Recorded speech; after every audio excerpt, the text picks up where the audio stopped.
Saudaraku, kebakaran hebat kembali melanda wilayah Kabupaten Benar Meriah. Kali ini 4 unit rumah warga hangus terbakar dan satu rumah lainnya terdampak. Peristiwa tragis ini terjadi di Kampung Wih Pesam, Kecamatan Wih Pesam, Kabupaten Benar Meriah sekitar pukul 15 waktu Indonesia Barat.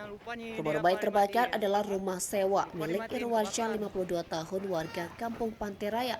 Para penghuni rumah sewa tersebut adalah Dian Melati 30 tahun, Wulan 16 tahun, dan Safriana 16 tahun.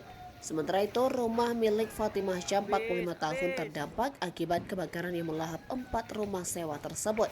Dan Dim 0119 Benar Meriah melalui dan Ramil 02 Wih Pesam, Kapten Infanteri Jan Soeharti menyatakan bahwa dugaan penyebab kebakaran masih dalam penyelidikan pihak kepolisian Polres Benar Meriah.